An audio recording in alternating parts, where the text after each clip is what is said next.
Hey everyone, welcome back to another Modern Warfare video. Today I've got for you guys a really great best class setup for the CR-56 Amax assault rifle in Modern Warfare for multiplayer and Warzone. Like I said, I'm going to give you the best class setup including the attachments, the perks, the equipment, and then we're going to discuss some of the tips on how to use the weapon better in multiplayer and Warzone. So make sure you stick around to the end of the video so that you get the most out of this guide. I'll also put timestamps in the description. Thanks guys, and let's get into the video. So this weapon is unlocked by getting to tier 31 of the season 4 battle pass. So the current battle pass that ends in a few days, if you get to tier 31 you'll get this weapon. I'm sure most of you guys have this, but if you don't, feel free to check out my guide. I did one not too long ago on how to unlock the weapon super fast by leveling up tiers quickly, and obviously if you've only got a few days left to get this battle pass done and you haven't got this weapon yet, I'd recommend doing that. So feel free to check out that video. I'll leave a card on screen and a link in the description, but if you guys have already got the weapon, which I'm assuming most of you guys do, then let's get stuck right into this class setup. And if you guys find this useful, be sure to leave a like on the video, it really helps me out. So first of all, we've obviously got the CR-56 Amax assault rifle, which kind of acts basically like the Galil. It's very similar to that weapon from Black Ops, and the attachments I'd recommend putting on it would be the following ones. So first of all, the monolithic suppressor. This is quite good because it obviously suppresses the sound from the weapon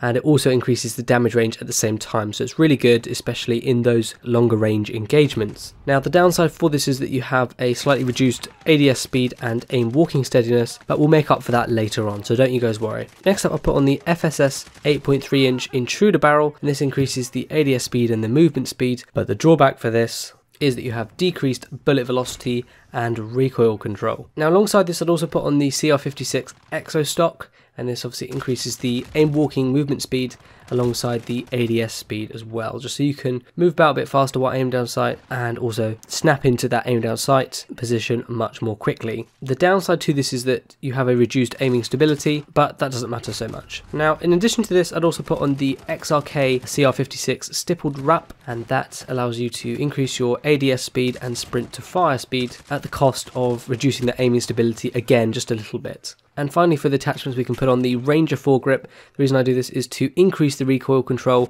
and counteract some of that lost aiming stability. The downside to this is that it's a slightly reduced aim walking movement speed and ADS speed, so those attachments tend to balance each other out. You'll notice a lot of them tend to increase the aim down sight speed and the aim movement speed, and I'll explain in a minute why that is really good for the weapon, so stay tuned for that.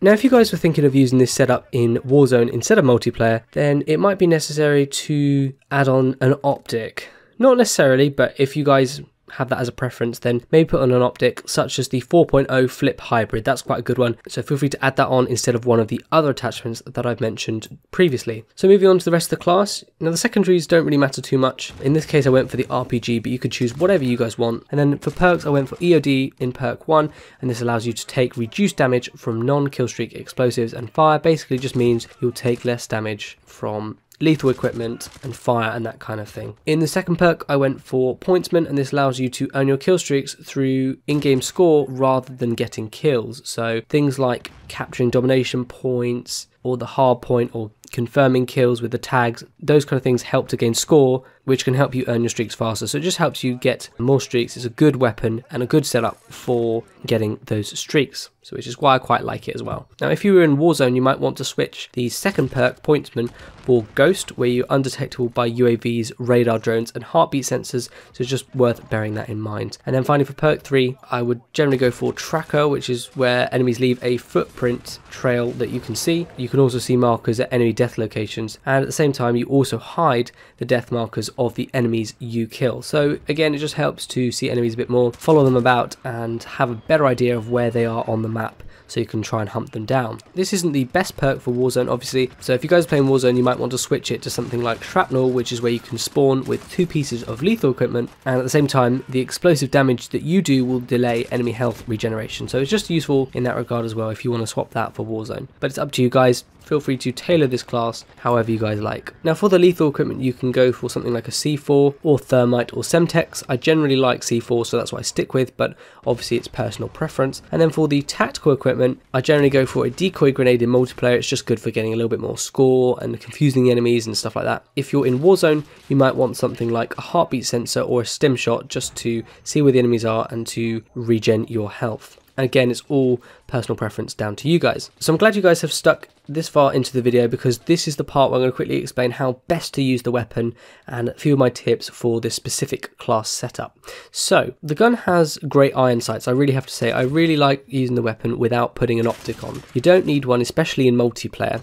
Unless you're trying to go for, you know, super long shots, there's not really any point putting on an optic unless you don't like it. But in my opinion, like I say, I really like it, so I don't think there's any need for that. If you are in Warzone, like I say, you might want to put on an optic, but obviously I mentioned that earlier. The other thing I like about this weapon is that it's really good at those mid to long range engagements. So it's also got a very good movement speed because of the attachments I put on, and an ADS speed as well. So just make sure to aim down sight generally when you're going around corners. If you want to be a little bit more careful and you want to die a lot less, then obviously that is a good way to do so.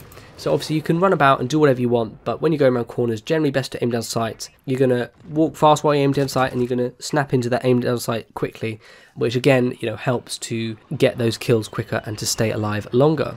You can also obviously mount onto walls or objects if needed, and I'd also recommend burst firing to reduce the recoil if you're getting those super long range engagements. So if you're trying to shoot someone quite far away, maybe burst fire to reduce that recoil. But it still can work, like I said, those medium to long ranges. That's where it generally shines, and it's really good for that. It can also be good in some of the smaller maps as well, for example Shipment. However, I have to say it tends to seem to be outperformed a little bit by SMGs at the very close range. So if someone runs right up into your face, you might struggle a little bit. So that's why I say to sort of aim down sight before going around corners, rather than sort of running around, seeing there's an enemy there, they're right up in your face and they've got an SMG, because that's generally where they might have a little bit of an advantage. So definitely watch out for that, but most other maps and modes, you know, it's really good for as well. I have to say this is a really fun weapon to use. I enjoyed leveling this up, and I definitely recommend both leveling it up and going for the mastery cameras on the weapon if you guys are interested. So go have fun with the weapon. Let me guys know what you think of the class setup, and if you have any improvements or suggestions for the class, I'd love to hear what you guys think and whether you like this weapon or not. Do you think it's as good as the original Galil,